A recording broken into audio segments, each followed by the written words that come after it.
नमस्कार, मैं मेघा हिंदुस्तानी स्वागत करती हूं आपका देश नीति पर।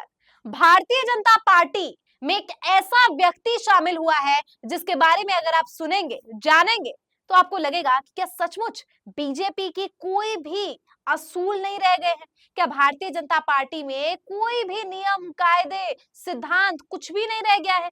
जैसे कि पार्टी छोड़ते वक्त बहुत से ऐसे नेता कह देते हैं कि अटल बिहारी वाजपेयी वाली भारतीय जनता पार्टी नहीं रही। तो क्या ये सचमुच है? क्या ये सच है? क्या भारतीय जनता पार्टी अटल बिहारी वाजपेयी के सिद्धांतों पर नहीं चलती? कभी आरएसएस से टकराव की खबर आती है तो कभी भारतीय जनता पार्टी में ऐसा घमंड नजर आता है, कभी बीजेपी विपक्ष के नेताओं को अपनी पार्टी में शामिल कर लेती है। ये सब कुछ समझ आता है कि राजनीति है और राजनीति संभावनाओं का खेल है। हाँ, ये बात अलग है जिस पर इतने गंभीर चार्जेस, गंभीर आरोप भारतीय जनता पार्टी लगाती है, उसे भी अपने पार्टी में शामिल कर लेती है। लेकिन आज की खबर विशेष है। विशेष इसलिए क्योंकि अगर आपको न्यायिक प्रक्रिया पर, न्यायिक व्यवस्था पर भरोसा है तो शायद आपका भरोसा डगमगा सकता है, क्योंकि खबर ही ऐसी है। आपको याद होगा कठुआ, कठुआ में एक व्यभिचार हुआ, यानी एक रेप केस हुआ जिसमें महज 10 साल की बच्ची के साथ जो है रेप होता है। सवाल ये खड़ा उठता है दोस्तों कि जिस व्यक्ति ने, जिस एडवोकेट ने दोषियों के अधिकारों का संरक्षण किया, यानी कोर्ट में जिस एडवोकेट ने दोषियों के को रिप्रेजेंट करने का काम किया, वो एडवोकेट आज भारतीय जनता पार्टी में शामिल हो गया। इससे शर्मनाक खबर और क्या हो सकती है कि जब भारतीय जनता पार्टी में ऐसे लोग शामिल हो जो दोषियों को रिप्रेजेंट करे, मतलब वो एडवोकेट, वो वकील जो दोषियों को रिप्रेजेंट कर रहे हैं, जिसने इतना घृणित कृत्य को अंजाम दिया, उन लोगों को रिप्रेजेंट करने वाले लोग आज भारतीय जनता पार्टी में शामिल हो रहे हैं। मानसिकता सोचिए कि उस पार्टी की क्या सिद्धांत है, क्या मानसिकता है। क्या उनके लिए सत्ता इतने प्रिय हो गई है कि देश में बेटियों के साथ व्यभिचार करने वाले लोगों को रिप्रेजेंट, उनका पक्ष रखने वाले लोगों को अब पार्टी में जगह मिल रही है। क्या भारतीय जनता पार्टी के नेता जो है बिल्कुल बचे ही नहीं है, खत्म हो गए हैं? या भारतीय जनता पार्टी के नेताओं पर विश्वास ही नहीं है पार्टी को कि उन एडवोकेट्स को, उन लोगों को, मुझे तो एडवोकेट बोलते हुए शर्म आ रहा है, क्योंकि दोस्तों एडवोकेट कोई व्यवसाय नहीं है। मैं नहीं मानती कि वकालत, वकील कोई व्यवसाय है। वकील हो, पत्रकार हो या चाहे सोशल एक्टिविस्ट हो, इन लोगों का काम जो होता है लोगों के अधिकारों को वॉइस आउट करना होता है। जो शोषित वंचित लोग होते हैं, सत्ता दल होते हैं, या जो लोग गलत करते हैं उनके खिलाफ आवाज उठाने का काम करना होता है। तो वो व्यक्ति जिसका नाम मैं आपको बताती हूँ, जिसका नाम है अंकुर शर्मा। अंकुर शर्मा जो है वो शामिल हो चुका है बीजेपी में, यानी बीजेपी ने अपनी हकीकत, अपनी असलियत दिखा दी है।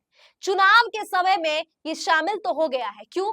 क्योंकि विधानसभा चुनाव में फायदा भी तो उठाना है, हिंदू कार्ड भी तो खेलना है, हिंदुओं का वोट भी तो बटोरना है। लेकिन शायद ये भूल गए कि अयोध्या में अगर आपको जो है भारतीय जनता पार्टी, सुन लो, अगर अयोध्या में आपको हार का सामना अयोध्या वासी, हिंदू वासी करा सकते हैं, तो जम्मू कश्मीर में भी आपको हार का चेहरा जरूर दिखाएंगे।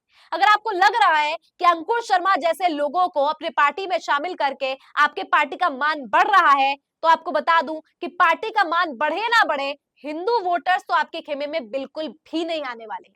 यानी अगर आपको लग रहा है कि चंद वोटों के लिए पार्टी के असूलों के साथ समझौता कर लिया जाए तो फिर यह जायज है, लेकिन आपको बता दूं कि आपके पार्टी में तो कुछ असूल बचे ही नहीं है। जब पहली लिस्ट जारी होती है तब से ये खबर निकलती है कि कैसे पार्टी के कार्यकर्ता जो है विरोध कर रहे हैं। दोस्तों ये उचित है, हर पार्टी में टिकट बंटवारे को लेकर नाराजगी होना समझ आता है, लेकिन आप चंद वोटों के लिए, एक राज्य में, एक प्रदेश में सरकार बनाने के लिए इतने ज्यादा डेस्परेट हो गए हैं कि आपको अंकुर शर्मा जैसे लोगों को अपने पार्टी में जगह देनी पड़ रही है। ये सबसे विभत्स है, ये सबसे ज्यादा शर्मनाक है। खबर देखिए क्या है, इंडियन एक्सप्रेस की लिखा है, लैंड जिहाद और कठुआ रेप रो की जेएंड के Hindu right wing face joins BJP. अब दो शब्द है यहाँ पर, एक है लैंड जिहाद और दूसरा है कठुआ रेप रो। मैंने आपको कठुआ रेप रो की पूरी कहानी बताई कि कैसे वो वकील जिसका काम होना चाहिए सत्य निष्ठा को स्टैब्लिश करने का, वो एक तो दोषियों को के अधिकारों को रिप्रेजेंट करता है, ह्यूमन राइट्स के नाम पर, और फिर उस व्यक्ति को भारतीय जनता पार्टी में जगह मिलती है। ये वही अंकुर शर्मा है जिसने लैंड जिहाद वर्ड का इजाद किया और जिसने कहा कि कैसे मुसलमान जो है जम्मू कश्मीर में बस रहे हैं या कब्जा कर रहे हैं जमीनों पर। साथ ही इन्होंने ये जेनोसाइड का नाम भी दिया। कश्मीरी जो पंडित हैं उनको जो निकाला गया उसको जेनोसाइड का नाम देने की बात कही गई। लेकिन सबसे महत्वपूर्ण है दोस्तों कि कश्मीर में नफरत फैलाने का काम यहाँ पर ये अंकुर शर्मा करता है। मतलब जमहूरियत और कश्मीरियत की जो पूरा स्ट्रक्चर है उसको तो एकदम फेल कर देता है, उसको जो है पूरा हवा निकालने का काम यहाँ पर वो अंकुर शर्मा करता है। लेकिन ये अंकुर शर्मा जिसने ह्यूमैनिटी ग्राउंड्स तक नहीं है, जो व्यक्ति दोषियों के राइट्स को रिप्रेजेंट कर सकता है, दोषियों को रिप्रेजेंट कर सकता है, जो लैंड जिहाद जैसे नफरती सांप्रदायिक बातें फैला सकता है प्रदेश में, उसको बीजेपी में शामिल करके बीजेपी क्या दिखाना चाह रही है, साबित क्या करना चाह रही है कि अगर जम्मू कश्मीर में सत्ता बनती है तो इन लोगों जैसे को हाथ में जो है सरकार चलेगी, इनके हाथों से सरकार चलेगी। सवाल ये खड़ा उठता है दोस्तों। लेकिन देखिए क्या लिखा है, अंकुश शर्मा who founded एकजुट Jammu could prove crucial for the party in 24 seats spread across Jammu, Samba, Kathua, which vote in the third phase, which gave BJP its surge in 2014। बताइए क्या एक 24 सीटों के लिए आप देश की बेटियों का अपमान, देश की बेटियों का जिस तरीके से जिन लोगों ने इतना गलत किया उसके अधिकारों की जो व्यक्ति बात कर रहा है चंद सीटों के लिए उसे भारतीय जनता पार्टी में शामिल कर लेंगे। ये नाम इनकी खुद की भी जो एकदम सनातन पार्टी थी जिसका विलय जो है भारतीय जनता पार्टी में करके अब ये अंकुर शर्मा शामिल तो हो गया है भारतीय जनता पार्टी में। लेकिन सवाल मेरा अंकुर शर्मा से नहीं है, वो उसकी जो जमीर है, उसकी जो सिद्धांत है वो तो उसी समय मर गए थे जब उसने रेपिस्ट के राइट्स की बात कही थी।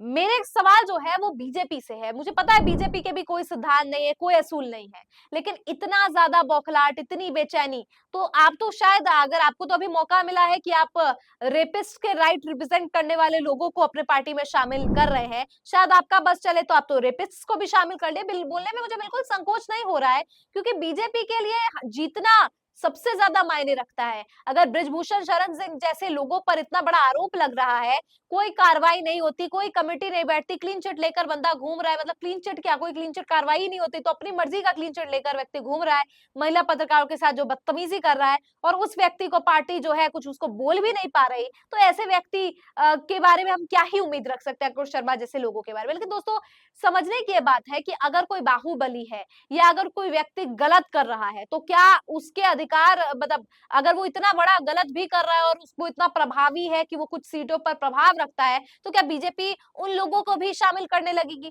क्या भारतीय जनता पार्टी गुंडा मवाली और बाहुबली और ऐसे लोगों की पार्टी बनना चाहती है? मतलब उनको फर्क नहीं पड़ता भारतीय जनता पार्टी को कि उनकी छवि जनता के बीच में कैसी जा रही है, उनको सिर्फ प्रदेश में सत्ता कब्जाना है और इसके लिए वो किसी भी हद तक जा सकते हैं।